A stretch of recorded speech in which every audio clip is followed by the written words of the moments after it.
All right, I don't want any yelling or screaming today, okay? Let's just keep this show quiet.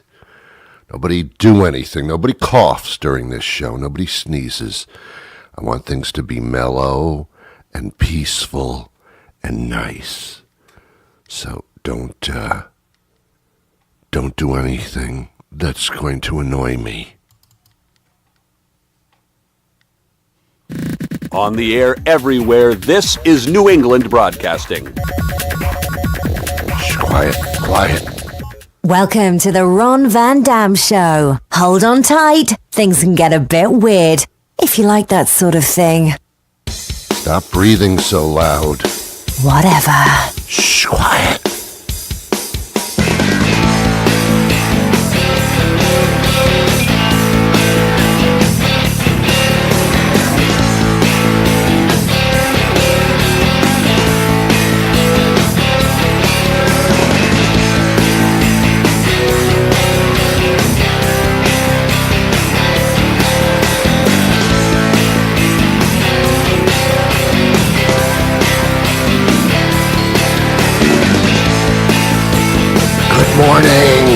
Good morning, good afternoon, Quiet. good evening, good night. It's the Ron Van Dam Show. Shh, quiet.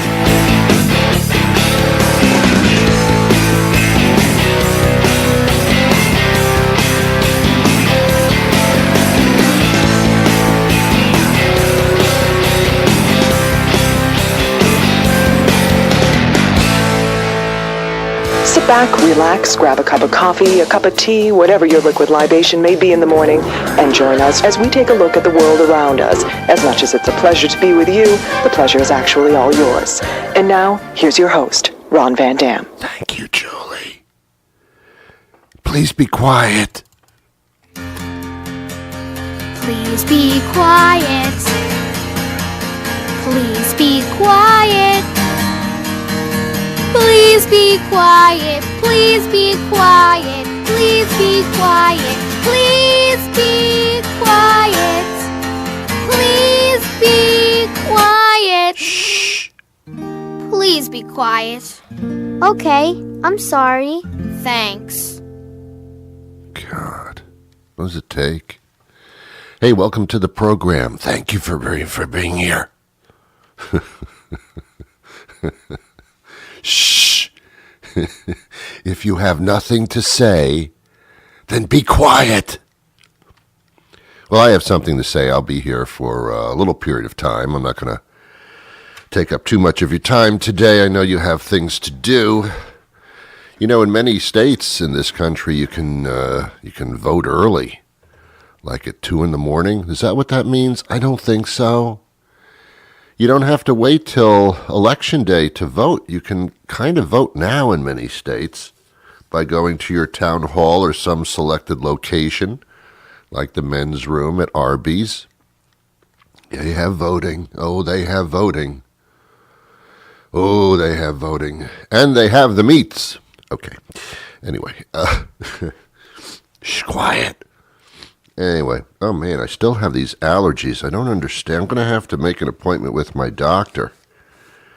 She sent me I got a little card actually in the mail from my doctor's office, the medical group. We call them medical groups now. And it said, how are we supposed to put our kids through college if you only come once a year? And I said, first of all, my sex life is not your business. And secondly, I'm not responsible for putting your child through college. You are. Why even send them? I mean, seriously. I don't understand that part of it. Do I do that? Do I send cards and letters to my friends saying, well, I haven't received any money from you in a while. How am I supposed to pay my bills? You don't do that. Although in some professions you do. Oh my God. Today is a big day in lottery history. $1.6 billion is the possible jackpot for MegaMillions, played in many states across the country. Everybody plays these high jackpot. By the way, it's the largest lottery amount, possible winnings in the history of the lottery. Must be global warming because everything's just getting more intense and extreme lately.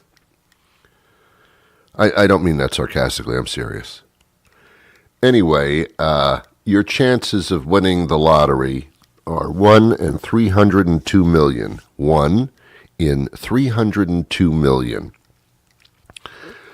You have a greater chance of being struck by lightning while you're naked with a sailor.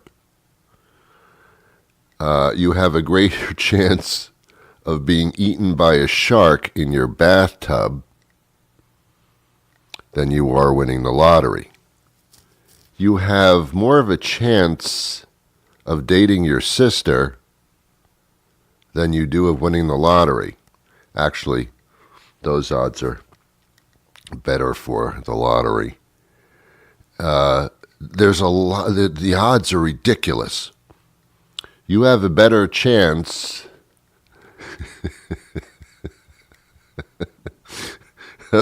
of eating dinner tonight than you do winning the lottery. Well, that makes sense, doesn't it? You have a better chance putting the wrong shoes on your feet than you do winning the lottery. You have a better chance of having an intelligent conversation with another human being than you do winning the lottery.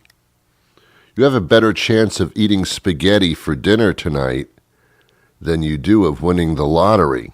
Ooh, Ron, these are amazing statistics that you're throwing out. I know. You have a better chance of going shopping today than you do of winning the lottery.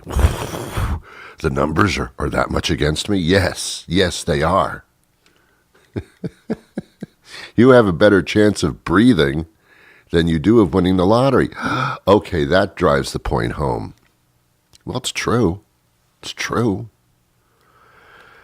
Nobody's going to win the lottery.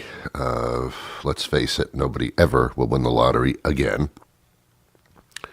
And here's a point of my talk with you today in a low volume. If you happen to win $1.6 billion, you're not going to walk away with $1.6 billion. You'll probably take the cash, and you'll be taxed on that. I think you'll still have probably $500 million left, which is still a lot of money. Not enough to buy a candy bar, but still a lot of money. Your best bet is to take the money and put it in government bonds. They are the safest right now. And then you can probably get $200 million a year or $35 million a year. I haven't worked out the numbers properly. My calculator is broken.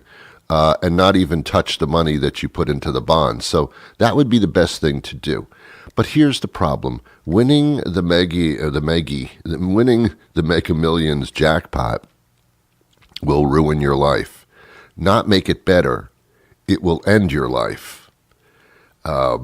Yes, there will be, first of all, I believe you have to, in order to receive the money, you have to identify yourself in some way, shape, or form. You can't make up a phony name or anything like that. You can't have your attorney get the money for you and nobody knows who you are. It doesn't work like that. You have to be identified to a great extent. There are ways around it, but not totally around it. Therefore, everybody in the world will know who you are and that you have a lot of money. Your first expenditure is going to be security. A team of security experts whom you better trust to protect your life from minute to minute until you die. You will have death threats. You will have threats of kidnapping. Nobody in your family or any of your relatives will be safe. You will be a target for every scammer, every salesperson. Don't buy a car. Those salespeople are bad enough already. You will be hounded. You won't know who your friends are as if you had any right now. Are you being nice to me because you just want a piece of my money? All your values will go out the window. You'll say, well, Ron, I'll just move to a desert island. Yes, where they can kill you easier. There is no place to hide. There is no place to run. You'll never see your family again because you can't. It'll be too dangerous. They'll have to fly to your remote island that won't even work out for you. Your life will be worse. It will be horrible. It will be horrific. So, Ron, what's the perfect scenario? Perfect scenario? Easy. Easy. Easy. Give away most of the money immediately. Immediately. To your favorite charity, your favorite 2,000 charities, whatever. Get rid of the money and let people know I got rid of the money. I gave it to things. Keep about, I'd say about maybe 50 million for yourself, just for incidentals like paying the bills and in case there are any dental problems. 35 million should cover that. I don't think anybody's necessarily going to kill you for 35 million. There are a lot of people in this country who have 35 million. Shockingly, but true. So that's probably an okay amount of money. Even then, I'd start giving some of that stuff away and making some investments. But don't keep the $1 billion or the $500 million. Oh my God, don't do it. You surely will ruin your lives and the lives of those that surround you. And believe me, if you win that kind of money, a lot of lives will be surrounding you like hawks. You'll be a fresh piece of red meat. So hard to say. And everybody else will be swirling around you like vultures. It will be horrific. I hope you don't win. That being said, everybody's playing.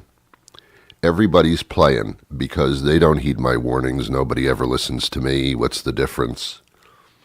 You can play if you'd like to, but I hope you don't win. I really do. I feel bad.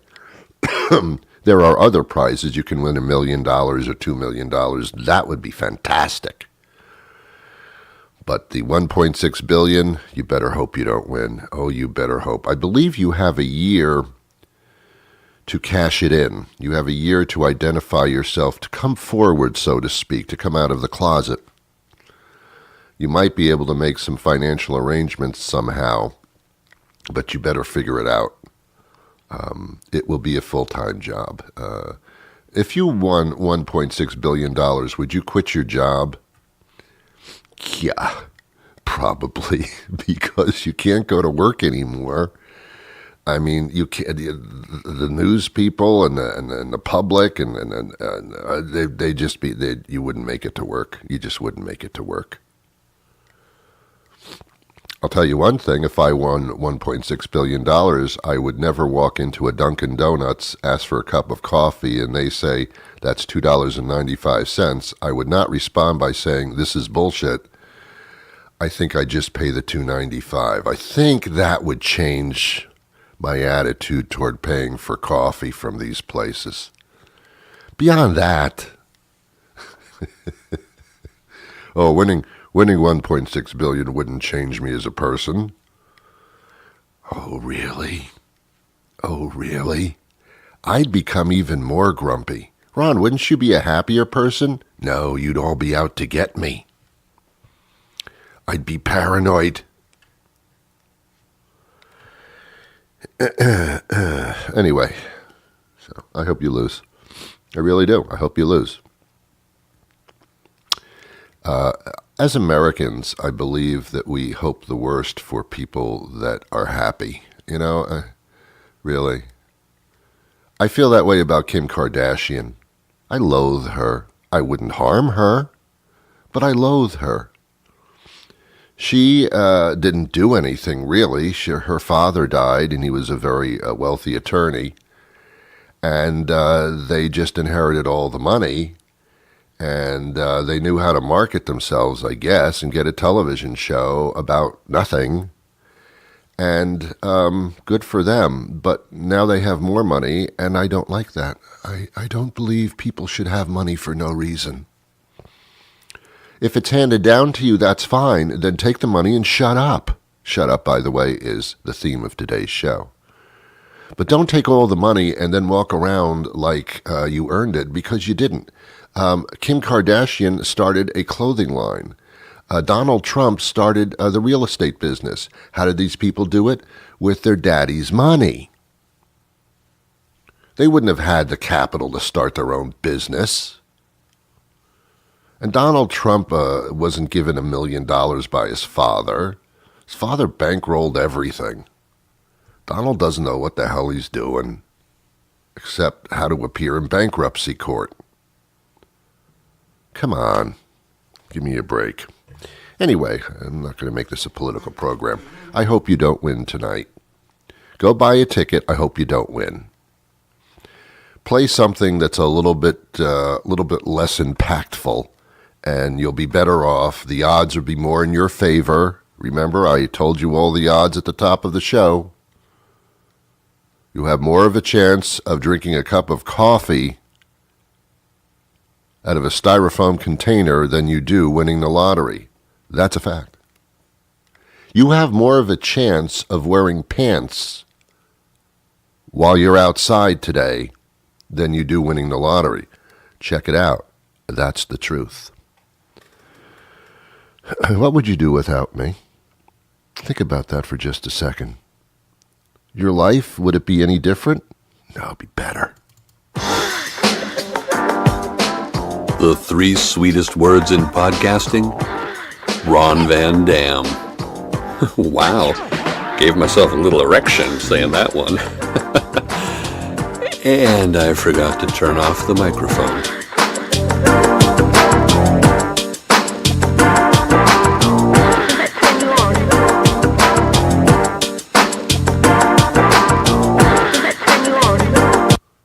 Okay. Coming up a little bit later in the program, which isn't too far from now, I'm going to be speaking to an expert on timeshares, but not buying timeshares. It's not a sales pitch. It's how to get out of them. How to get out of your timeshare. People are stuck in them. These are the timeshares. This is when you go to presentations and you can get a free night stay at a resort, or you get a free TV or something like that. A free vacation if you'll simply just listen to their sales pitch for 2 hours. Well, the weaker people, I call them people that support Trump, will buy anything. And they end up buying a timeshare where you own a hotel room somewhere for 2 weeks or maybe a week or a couple of nights. That's your ownership. So whenever you go on vacation, you must go to that location because that's what you paid for. And after a while, decent people thinking leads you to believe that, well, maybe I want to go somewhere else now. I'm kind of bored of going to the same place. Oh, no. You can swap your timeshare to stay at a different place that has a similar timeshare. Good luck trying to figure that one out. Plus, you're paying maintenance fees to have the place cleaned, etc. It's timeshares were once very, very popular. Now they're not. Now, I've heard some experts say that, yes, Ron, timeshares are still popular. Yes, because some people are still stupid. I can't even say the word stupid. Stupid, I said it again. So how do you get out of a timeshare when you're stuck and you can't sell it? What do? Well, we found an expert who's actually written a book about getting out of your timeshare. I think it's wonderful. I'm so sick of sales pitches to get things. I love books that tell you how to get out of things. Those are the ones that are fascinating to me. So we're going to do that on today's program as well. Are you going to get a lottery ticket, huh? I know you are. No, Ron, I can't be bothered. That's ridiculous. I'll never win. Yeah, you're the first people down at that convenience store. I went to the convenience store and I decided I'd get a ticket.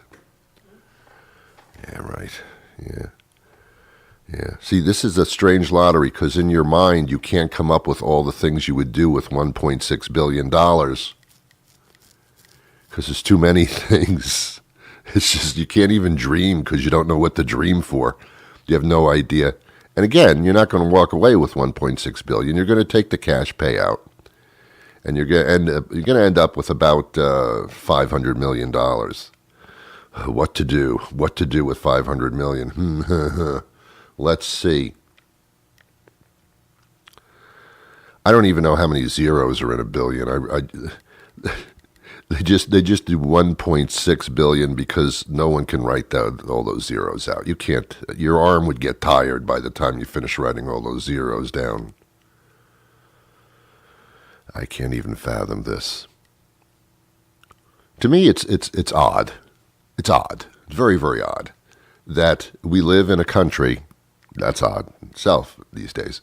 We live in a country where states actually sponsor gambling. It's so bizarre to me. If you just stop and think about it, it makes no sense at all. The state of Massachusetts apparently is one of the more successful lottery states in the country. That's how they get a large amount of their revenue, through people who want to just throw their money away instead of paying their bills. That's what the state does. That's what a lot of states do. We know you're down and out. We know you have gambling problems. So give us your money. We're the state. And then they run commercials. Do you have a gambling problem? Yes, because of you. If you need help gambling, hey, here's a good, don't make me gamble. How about that? That's like an alcoholic working in a liquor store, and I know a few people that do. I don't know. Okay, let's speak to the expert. He's going to come up right after this short little message, this crazy message that you really should be listening to on a regular basis. Ain't always easy these days to know what to give your kids for snacks. Sugary this, high fructosey that. Heck, even the stuff they call natural ain't always natural. But there's one snack when your kids ask for it, you know exactly what you're giving them. I want piggy parts. I want piggy parts. Professor Parker's preserved piggy parts are 100% all-natural salt-preserved pig parts. What parts, you ask? Well, some folks would call them scraps or ears or hoofs, but kids just call them delicious. And with their stiff, leathery texture, one Professor Parker's preserved piggy part will last a kid all afternoon.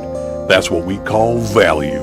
So stock up now for school. You'll find them at the end of the pet food aisle in original, barbecue, or vinegar, garlic, teriyaki, onion, habanero, pineapple flavor. Give them a try and you'll see why kids say, That's some good piggies. Professor Parker's preserved piggy parts. Hello, is this Ron? This is Ron. How you doing?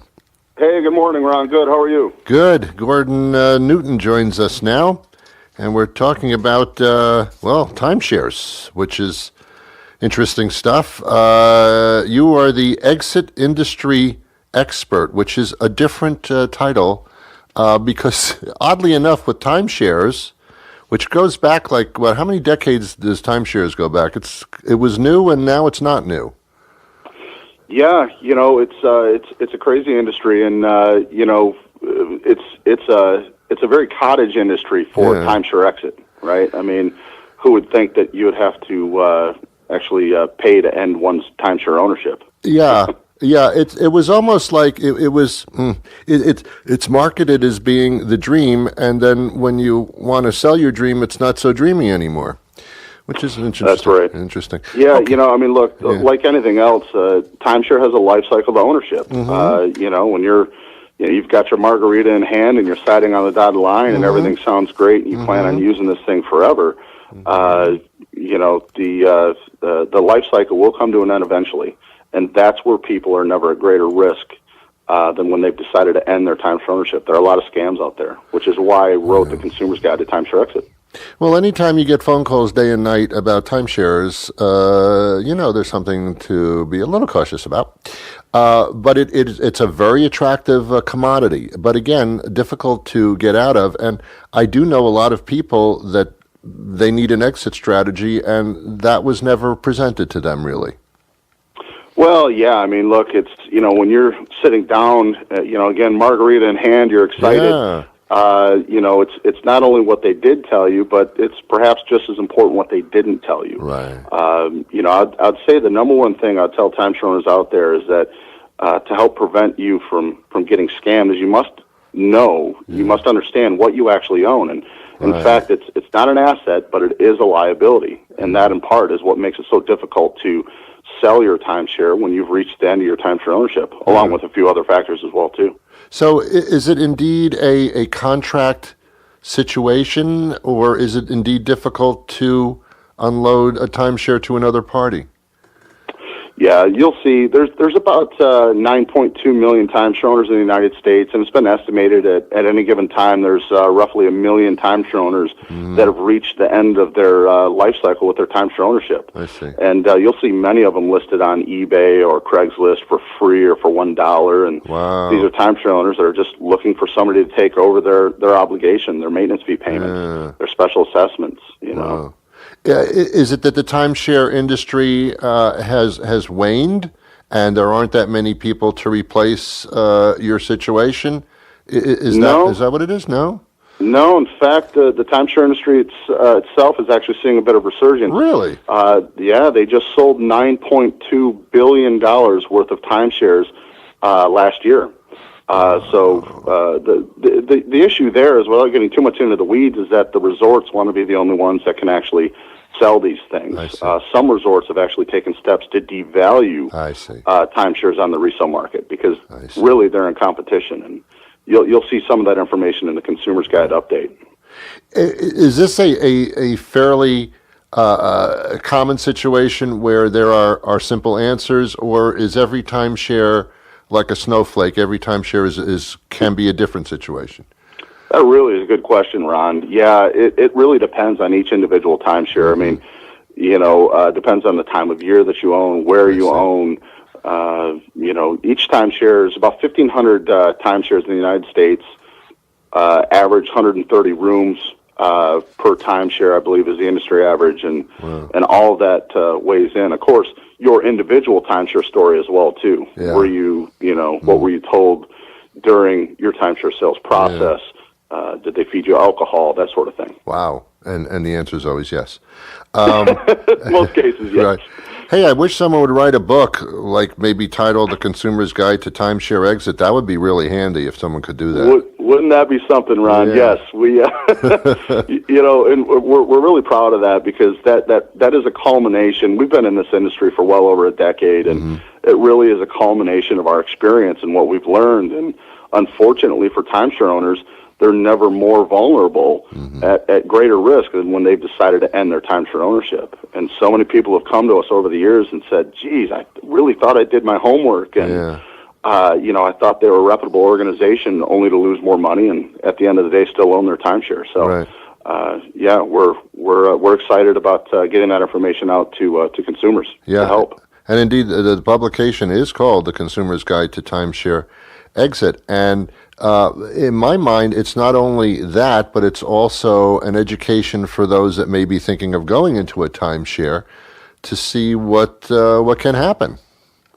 That's true, and a really good point, Ron. I mean, people, look, if you're interested in owning a timeshare, just understand what you actually own. It doesn't always line up with what the sales representative may have sold you at the time, or may have conveniently left out, information in the contract. So, it's that old adage: knowledge is power. And so, whether you're looking to get into one or looking to get out of one, we encourage folks to get educated. You know what I did? I went to one of these like a couple of years ago in New York City. It was a Hilton, as a matter of fact. They're trying to sell timeshare places in Manhattan. And I actually brought a recorder along with me, and I said, can I record this? And they said, well, we prefer that you don't. And that was pretty much the end of my interest. Yeah. Yeah, I mean, look, it can get pretty sticky. I mean, Yes, hearing the stories from timeshare owners over the last decade plus, they all carry a similar thread, and that really points back to what's become commonly known in the industry as the license to lie. Yeah. It's the oral emissions don't hold up. They don't all do that, but most of them do. Sure, yeah. Okay, it is called The Consumer's Guide to Timeshare Exit. If you're in that situation or you're thinking of considering a situation like that, this is your Bible. And thanks so much for joining us, Gordon. Thanks for having me, Ron. I appreciate it. Is there actually a website as well connected? Yes, you can actually, it's a free download. You can get your free copy of The Consumer's Guide to Timeshare Exit. You can go to myexitguide.com. Perfect. Okay. Again, thank you for your time today. Excellent. Thanks, Ron. Appreciate you. Bye-bye. Bye-bye. Gordon, you can stay in my bathtub for 2 nights every year. It's called a tub timeshare. Try to get out of that one. Have yourselves a wonderful day. Good luck on winning the lottery. I wish you peace.